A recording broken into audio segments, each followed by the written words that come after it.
आरा में बहुजन समाज पार्टी के कार्यकर्ता सम्मेलन का आयोजन हुआ। कार्यक्रम का विधिवत शुरुआत बसपा के बिहार प्रदेश प्रभारी अनिल कुमार, केंद्रीय प्रदेश प्रभारी लालजी मेघांकर एवं केंद्रीय प्रदेश प्रभारी सुरेश राव ने बाबा साहब भीमराव अंबेडकर एवं कांसीराम के तैलचित्र पर माल्यार्पण व पुष्प अर्पित कर किया। कार्यक्रम की अध्यक्षता जिलाध्यक्ष रविंद्र राम और मंच संचालन जिला महासचिव जेडी गोल्ड ने किया। कार्यक्रम को संबोधित करते हुए प्रदेश प्रभारी अनिल कुमार ने कहा कि देश और प्रदेश में व्याप्त विकट परिस्थितियों को बदलने के लिए आप और हम सब इस कार्यकर्ता सम्मेलन में भाग ले रहे हैं। हम सब मिलजुल कर बहुजन समाज की बेटी और हम सब की हित चाहने वाली बहन मायावती को दिल्ली की गद्दी पर बैठाने में सफल होंगे और बाबा साहब के सपनों का भारत बनाने में कामयाब होंगे। आज ऐसी स्थिति पूरे बिहार प्रदेश एवं देश में है। ऐसा समर्थन बहन मायावती को प्रधानमंत्री बनाने के लिए हर जगह मिल रहा है। आज अगर आप नहीं चाहते तो सिर्फ अपनी नहीं, अपने बच्चों के भविष्य की जिंदगी भी खतरे में डालेंगे। उन्होंने बिहार में विगत कुछ समय से हो रही हत्या, दलितों पर अत्याचार, लूटपाट, पिछड़ों अति पिछड़ों के साथ हुई घटनाओं का जिक्र करते हुए कहा कि गरीब, दलित, पिछड़ा, अति पिछड़ा, शोषित, वंचित पर आए दिन अत्याचार हो रहा है और बिहार के मुख्यमंत्री नीतीश कुमार अपने आप को दलित और पिछड़ों का हितैषी बतलाकर अपनी पीठ खुद थपथपा रहे हैं। वहीं अनिल कुमार ने आगे कहा कि बाबा साहब ने कहा था कि शिक्षित बनो, संगठित हो, संघर्ष करो, लेकिन आज बिहार प्रदेश की सरकार हम बहुजनों के बच्चों की पढ़ाई के लिए छात्रवृत्ति तक बंद कर दी है। स्कूलों में पढ़ाई के बदले खिचड़ी दी जा रही है। हर एक गांव, कस्बों, टोले, मोहल्ले में भीम चर्चा होनी चाहिए ताकि बाबा साहब ने जो हमें अधिकार संविधान के द्वारा दिया है उसके बारे में लोग जागरूक हो सके। जब सरकारें हमारे वोट से बनती हैं तो हम अपने अधिकार से वंचित क्यों हैं? इसलिए आने वाले चुनाव में हम सब लोग अपने वोट बहन जी के लिए डालेंगे। सम्मेलन को संबोधित करते हुए केंद्रीय प्रदेश प्रभारी लालजी मेघांकर ने कहा कि देश की भाजपा सरकार गरीबों, किसानों, मजदूरों, शोषितों, दलितों के साथ लगातार अन्याय कर रही है। आए दिन दलितों की हत्याएं हो रही हैं, गरीबों को सताया जा रहा है, बलात्कार जैसी घटनाएं हो रही हैं, लेकिन बिहार सरकार और केंद्र सरकार इस पर कोई ठोस कार्रवाई नहीं कर रही है। वहीं केंद्रीय प्रदेश प्रभारी सुरेश राव ने कहा कि पूरे देश के बहुजन समाज की नजर बहुजन समाज पार्टी के राष्ट्रीय अध्यक्ष बहन कुमारी मायावती पर है। समय बहुत कम है और सभी लोग अपने अपने जगह पर पूरी निष्ठा के साथ 2024 लोकसभा चुनाव के लिए लग जाए और इस बेपरवाह सरकार को उखाड़ फेंके। कार्यक्रम को प्रदेश महासचिव सह मुख्य सेक्टर इंचार्ज संजय कुमार मंडल, मुख्य center in charge engineer Sunesh Kumar, महासचिव सह मुख्य सेक्टर इंचार्ज अरुण प्रसाद, महासचिव सह मुख्य sector in charge doctor Ranjan Kumar, जिला प्रभारी पप्पू कुमार, प्रदेश महासचिव हुलास राम, जिला सचिव रंजीत पासवान, सचिव त्रिलोकी राम, बसपा नेता ब्रजेश कुमार, जगदीशपुर उमेश कुमार इत्यादि ने भी संबोधित किया। देखिए, अभी हम आरा आए हैं और आरा में बहुजन समाज पार्टी अपने पूरे प्रदेश की टीम के साथ, हमारे उत्तर प्रदेश से लालजी मेघांकर साहब हैं जो यहाँ के प्रभारी हैं, उत्तर प्रदेश से ही चल करके आए हुए सुरेश राव साहब जो प्रभारी हैं, संजय मंडल जी हैं, रंजन पटेल जी हैं, सुनेश जी हैं, अमर आजाद जी हैं।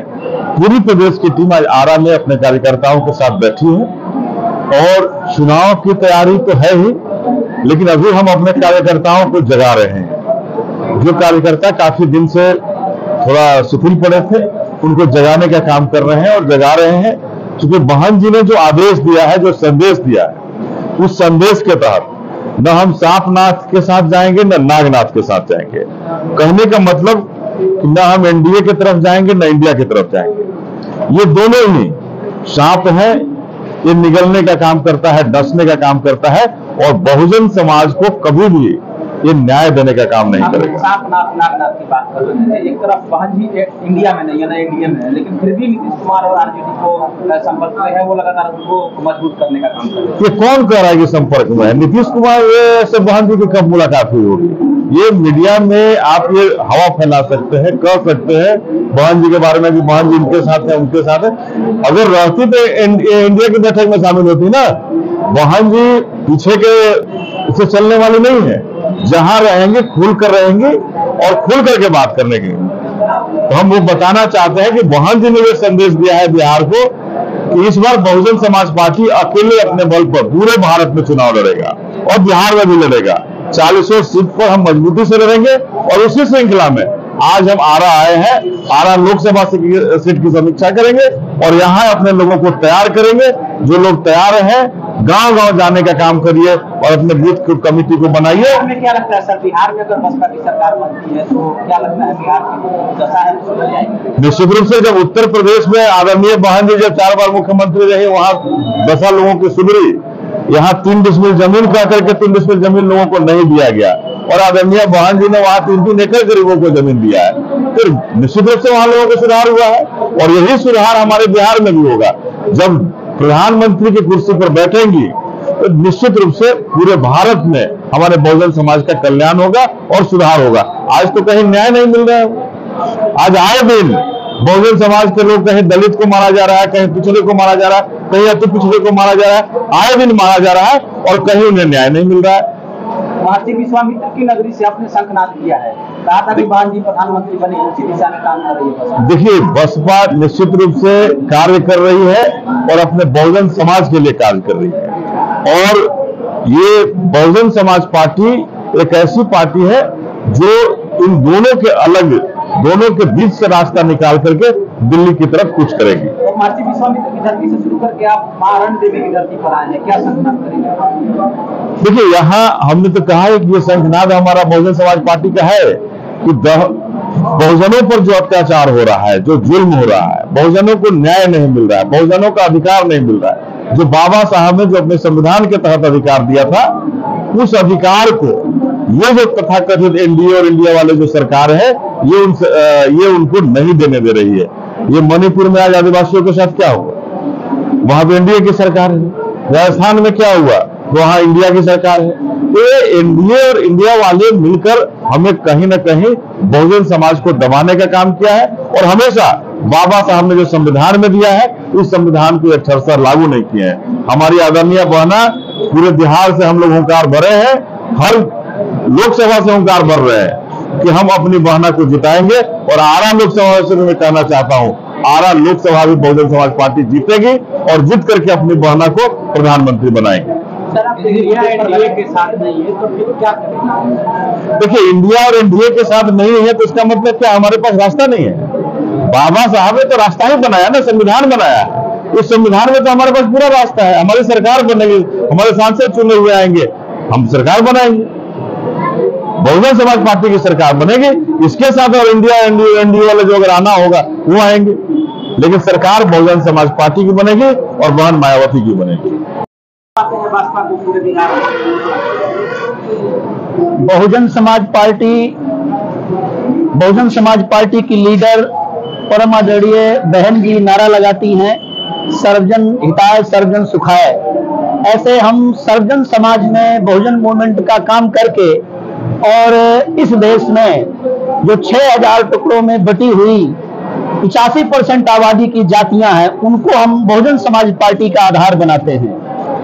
वो अपना INDIA बनाएं, ये पार्टियों का गठजोड़ करें और ये एनडीए वाले पूरे देश में जिन्होंने आग लगाई हुई है, पूरा देश जल रहा है, ये 36-38 दल को बुला करके, उसमें तो 17-18 दल ऐसे हैं जिन्होंने मात्र पंजीकरण करवाया हुआ है।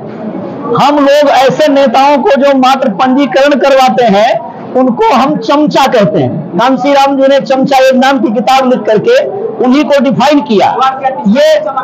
ये चुनावी मेढक हैं, बरसाती मेढक हैं जो निकल के चुनाव में चले जाते हैं। हम बहुजन समाज की बिखरी हुई जातियों को इकट्ठा करके हम बहुजन समाज का निर्माण करते हैं। हम जातियों के साथ जातियों का गठबंधन बना करके देश की सत्ता पर हुकूमत कायम करेंगे, ऐसा माननीय कांसी राम साहब का बहन जी का सिद्धांत है। इसलिए बहुजन समाज पार्टी आज देश में तीसरा विकल्प है। एक तरफ ये दोनों पूरे देशवासियों को दो धड़े में बांटना चाहते हैं। ये चाहते हैं तीसरा विकल्प न बने। ये श्री नीतीश कुमार जी, तेजस्वी जी, ममता बनर्जी जी इत्यादि इन लोगों की अपनी कोई पॉलिटिक्स नहीं है क्या? इनका अपना कोई दायरा नहीं है क्या? ये लोग अपना प्लेटफॉर्म नहीं समझते। या तो ये बीजेपी के साथ जाएंगे और या तो ये कांग्रेस के साथ जाएंगे, जो उन्हीं दोनों की पूंछ पकड़ के लटकेंगे। अगर इस देश में कोई तीसरा विकल्प है, तीसरी ताकत है, तो भारत की राष्ट्रीय party, third largest party Bahujan Samaj party है। माननीय बहन जी तीसरी ताकत है। जिनको बहन जी के साथ आना होगा वो लोग आएंगे और हम लोग देश की गद्दी पर बहन जी को बैठाएंगे। बिहार प्रदेश में हमारे साथियों ने ऐसा नारा लगाया है, बिहार प्रदेश में ठाना है माननीय बहन जी को पीएम बनाना है। समाज पार्टी एक नेशनल पार्टी है और चंद्रशेखर जैसे नौजवान को कुछ विरोधी लोगों ने, विरोधी पार्टी के लोगों ने और बाबा साहेब डॉक्टर अम्बेडकर से विरोधी मानसिकता के लोगों ने हमारे समाज के एक नौजवान से पार्टी बनवाई है। पार्टी क्या वो बीजेपी का विरोध करने के लिए बनवाई है, कांग्रेस का विरोध करने के लिए बनवाई है? लोगों ने उस हमारे नौजवान साथी की पार्टी बनवाई बसपा का विरोध करने के लिए है। इसलिए आकाश आनंद जी ने जो स्टेटमेंट दिया है कि हम ऐसे पुच्चे को ऐसे को हम नहीं जानते हैं जो हमारे वोट को बांटने का काम करे और उन्हीं एनडीए और इंडिया के गठबंधन में जाकर के जुड़ने का काम करे, तो ऐसे को देश के नौजवान न जाने, न नोटिस में ले, ऐसे के बहकावे में न आए, ऐसा संदेश माननीय आकाश आनंद जी ने दिया है। टाइम मैगजीन जगह दी है, चंद्रशेखर आजाद को टाइम मैगजीन जगह दी है। टाइम मैगजीन भी तो मैं उसको निष्पक्ष थोड़ा कह सकते हैं। आज पूरे देश का मीडिया, लोग गोदी मीडिया बोलते हैं, हम लोग मनुवादी मीडिया बोलते हैं, तो चाहे मैगजीन हो, चाहे सोशल मीडिया हो, चाहे मीडिया हो, कहीं न कहीं उन दोनों गठबंधनों से प्रेरित है। और वो हमारे चंद्रशेखर भाई अगर सतबुद्धि होते, हम ये नौजवान लोग लगे हैं ना बहन जी के मिशन में, अगर सतबुद्धि उनके पास होती तो वो भी बहन जी को अपना लीडर मानते और बहन जी के साथ आकर के इस मूवमेंट को बढ़ाने में लगते, हमारे मूवमेंट के अपोज में नहीं जाते। तो उनको प्रोजेक्ट किया गया है ना कि वो बेचारे नेता है, हमारे समाज के एक नौजवान भाई है, हम उनका सम्मान करते हैं, लेकिन उनको और उनके साथियों को आह्वान करते हैं कि बहन जी बहुत बड़ी ताकत है, बहन जी के हाथों को मजबूत कीजिए, भैया इधर उधर मत जाइए, वोट का डिवीजन मत कीजिए, बहन जी देश की तीसरी बड़ी ताकत है। आपका बोलने का मतलब है